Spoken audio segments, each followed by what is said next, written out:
What's up, everybody? It's Sterling coming back to you with another video. If you're new to my channel, please like, comment, and subscribe. So today's topic, we're going to talk about reactive abuse. All right, reactive abuse. If you've been in a narcissistic relationship, we've all been through it. Okay, so I look at reactive abuse as another form of gaslighting. You understand? Just a little more aggressive. Not a little more, it can be a lot more aggressive. Okay? Reactive abuse is when you confront the narcissist about something, or you say something to the narcissist that triggers them or makes them feel a certain type of way. And then in return, what the narcissist does is tries to turn it around on you and make everything seem like it's your fault. Okay? And I haven't experienced it, but I have heard that it can become violent at times if that narcissist is pushed to that limit. It won't turn, it'll go from verbal abuse to physical abuse. You understand? So a narcissist, like I said, they do not like to be confronted about nothing. They don't like to be criticized about nothing. They don't like to be told the truth about nothing. You understand? So when you do bring those things to them and they can't run from it, they know you got them dead to rights, you will get a reactive abuse, you know what I'm saying, situation from them. You'll get an abusive reaction from them. Like I said, I've never experienced the physical abuse. I never dealt it out. But they will get real nasty with their mouths and their actions. So like, just say for instance, you catch the narc talking to somebody on the phone, or you catch the narc coming out of a hotel with someone else, right? Now you done caught them red-handed. You understand? They're gonna switch that around and they're gonna make it your fault. Now it's gonna be, oh, you did this, you didn't that, you didn't do that, I'm tired of this. They're gonna have 1,000,001 excuses to justify what they just did. You understand? And now they've been exposed, so they have a real harsh reaction to that. And that's what reactive abuse consists of. It's not mild like the gaslighting. Gaslighting is like, that's casual, everyday, you know what I'm saying, behavior of the narcissist. But when that narcissist back gets against the wall, that's when they react very abusively. You understand? They do not like to be confronted. And see, it's a reaction. That's why they call it reactive abuse, because they're reacting to you exposing them. They're reacting to pulling that mask off of their face. You understand? They're reacting to that. It's almost like they're panicking. You know, like a little kid, like a little baby, and they got a lollipop or something, and you take it out of their hand, and they go smooth off, fall out in the floor, kicking stuff over. Same thing, it's a narcissist. Same thing. See, when you expose them, you've taken that candy out of their mouth, that perfect image that they think they have everybody believing it. They think they're fooling everybody with. You understand? So when that happens, that's when you get an abusive reaction, which they say a reactive abuse. Okay? There's so many different ways to trigger that and get that reaction out of them. And it's not like you want it. It's not like you want it, but just going through everyday life with the narcissist, yes, you are going to confront them. You're going to ask them questions. You're going to put them on Front Street. You're going to hold them accountable. Accountability is one of the narcissist's worst nightmares. Accountability, responsibility, all the abilities, they can't stand it. So they react violently or harshly. Let me say that. But like I said, I've heard that they have gotten violent with people. I've read some articles on it. And I found it very interesting. I found it very interesting because, I mean, it's like the audacity of the narc to sit here and chastise you, put you down, accuse you of this, that, and the third, try to keep you off balance, try to keep your mind fogged up. You understand? And they don't mind giving you this every day, all day, 365 days a year. They don't mind it because that's what they do. But soon as you confront that narcissist with the truth, there it is. It's going down. It's going down. I know I used to confront my ex-narc about several different things. And it was like my confronting her, she couldn't take it, so she tried to bargain with me. You understand? She tried to say, well, if you stop questioning me, if you stop this, then I'll start doing this. She's offering me stuff that somebody in a relationship should be doing anyway. Like, she's gonna do me favors now because I'm not holding her accountable for anything. You understand? I'm not questioning her. I'm letting her walk all over me. That's what she wanted. You feel me? That's what she wanted. And I could not give it to her. I couldn't do it. I wanted to know, like, what's the deal? But like I said, she would try to bargain. If you stop asking me so much of this and so much of that, then I'll do this. And I told her all the time, you're supposed to be doing this anyway. I do it. I'm supposed to be your guy. I do it. Because that's what comes with being in a relationship. You understand? But when she saw that I wasn't going for those offers, yes, the reactive abuse was in full effect. Talking crazy, you know, just like disrespecting me. I mean, you name it. Go out, smear my name, all of that good stuff. But that's what comes with it. That's what comes with it. That's what comes with it. And you know, like when you sit here and you really analyze the narcissist's behavior, you know, I've called them so many different things, not to slander them, but to like expose them and tell the truth about them. But they do so many things.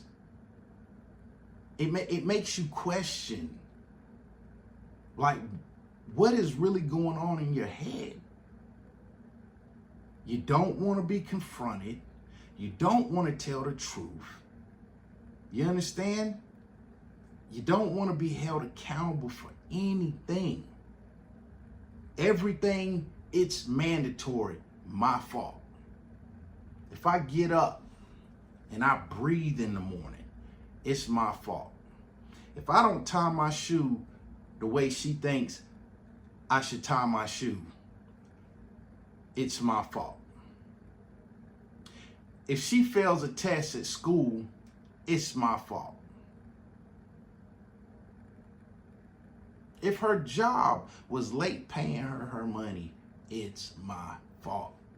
And I'm not making this up. They will try to get you to believe that everything is your fault.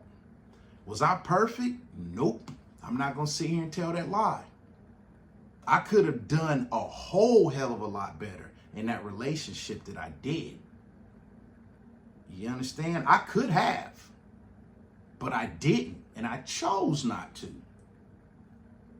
At a certain point, I chose not to.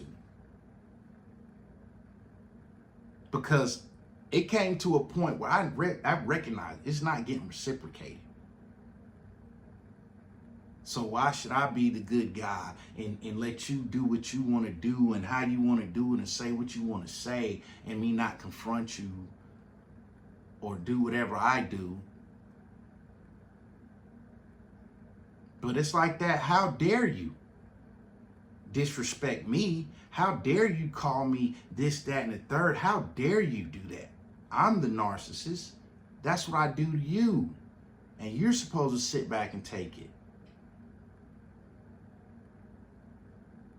But what they dish out, they cannot handle. They cannot handle. When you start showing that narcissist that you ain't having it no more, you getting lined up for that discard now, buddy. Oh, it's coming. Yes, sir, it's coming. Yes, ma'am, it's coming. When that narcissist realizes that you no longer play into their BS, yeah, it's coming. Because you already know they already been out there searching for supply. So now it's to that point where they want to figure out which one am I going to lock in. I'm going to keep all of them, but which one am I going to really, you know what I'm saying, show the most attention to? Which one am I going to love bomb the hardest? You understand? When you hold them accountable, that's what's going to happen. And see, that's the thing. They know that their mate or their spouse or whatever, they don't want that. They don't want them to go out and look for other people to be with. You solely want to be with that person. And you would hope that they want to be with you, but they don't. So therefore, they're rounding up supply, rounding it up, rounding it up, rounding it up. And as soon as you do anything to expose them, to tell them the truth, hold them accountable, there it is. They're out there, which they already are, but they're going to go even harder. And through the course of a relationship, you figure out a person's ways and actions and their movements. So you know, if I do this, they're going to do that. If I say this, they're going to say and do that. You understand? So when I got to confronting the narc, I kind of knew it was coming. It was coming. Now all of a sudden you got all these extracurricular activities that you got to do. You know, your whole routine is changing up. And that was her way of saying, I got something else going on, which was hunting supply.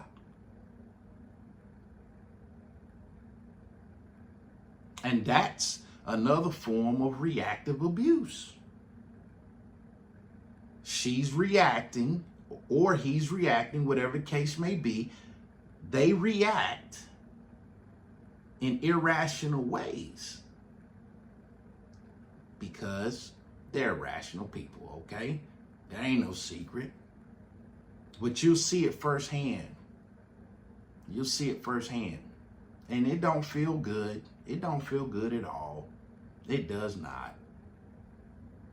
Nobody wants to be abused in any way, shape, or form. Nobody wants that. But the narcissist wants to give it. And they're going to give it. And they're going to give it in abundance. You understand? They're going to give it in abundance. You see, the evilness that a narc brings to the table is impeccable. A normal person trying to be evil versus a narcissist trying to be evil, that normal person can't even hang out with that narcissist. They not in the same league. The evilness it's on a whole nother level. It's on a whole nother level. And for those that have been involved with a narcissist, y'all know what I'm talking about. Their evilness hits different. Their griminess, it hits different.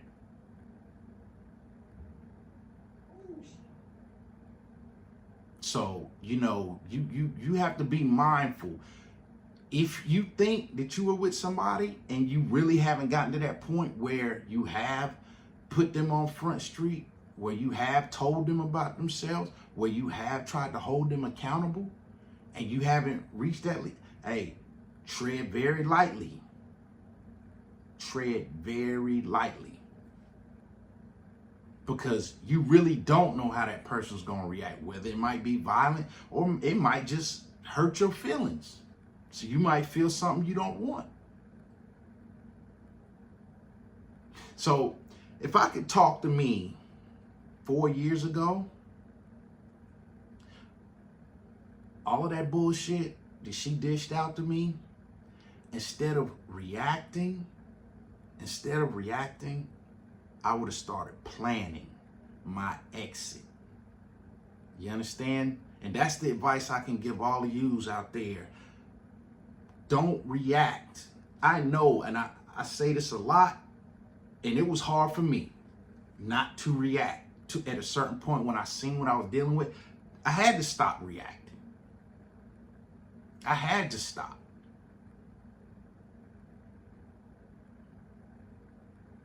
But don't react. Plan.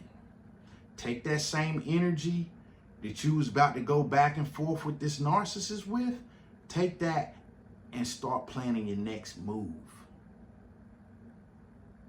You understand? Do not get in a back and forth, especially after you've established and you know for a fact you are with a narcissist. It's not worth the time, effort, or energy. It's not. Don't give them that much, because the narcissist will find supply in anything. That's giving them supply. You going back and forth, the argument, the negative energy, that's supply for them. You understand? That's supply. And then you're putting them in the position to go out and get more supply, which they're going to do anyway. But like I said, they're going to go even harder. So that's more supply. You understand? And then by you confronting them, by you putting them on blast to them, not out broadcasting business, but when you put them on Front Street and they have to look at themselves, there you go. That's more supply. Because now you've invoked an argument. Now they're going to go out and smear your name. Now they're going to go out and cheat on you twice as hard.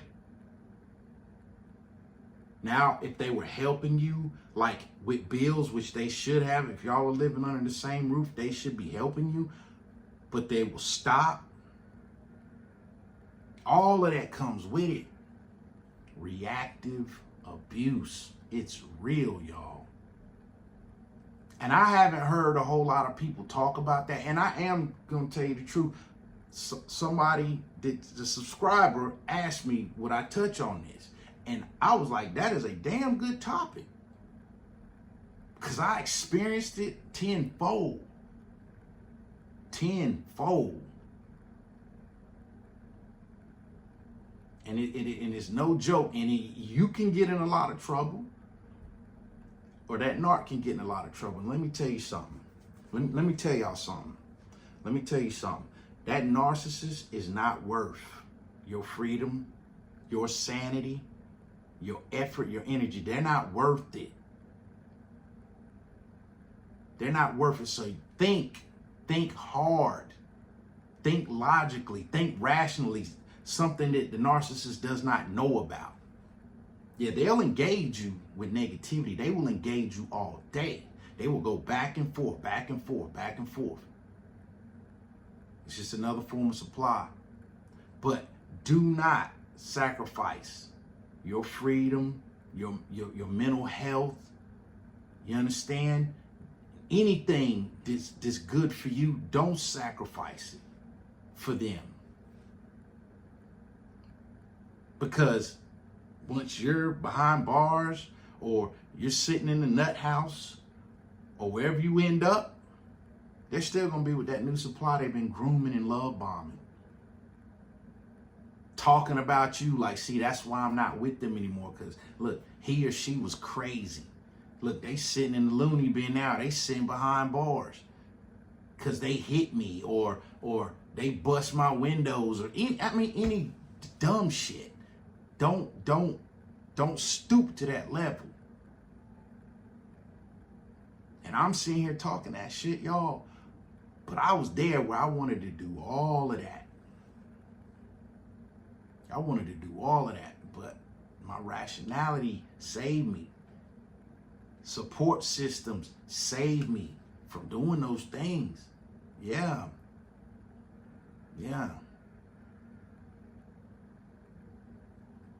And sometimes people might not have that support system. You know, people that you can lean on and talk to about the abuse that you're enduring in this relationship. You might not have anybody to talk to. So you have to be in your corner for yourself. And you have to think logically and rationally. And I know that's hard to do when you're being gaslit, you know, verbally abused, cheated on, all of this stuff piling up. Yeah, how can you really think rationally? It can be done. It can be done. And if you have the means to get out and go, just separate yourself from that permanently. Not no temporary. Let me say this. If you need to separate yourself temporarily to keep from doing something stupid or letting that narcissist do something stupid to you, do that by all means. Step away. You know what I'm saying? Let everything air out, cool off, let the dust settle. You understand? I've done that many times. Well, I'm like, man, I got to go. I'm going to prison, like straight up. But I use my head. But y'all, reactive abuse is real. They're going to react to anything that you confront them with. Anything, they're gonna react in a negative way. So I'm in this video right there. I hope y'all got something out of it. Once again, please like, comment, and subscribe. Until next time, y'all be good and take care of one another. Peace.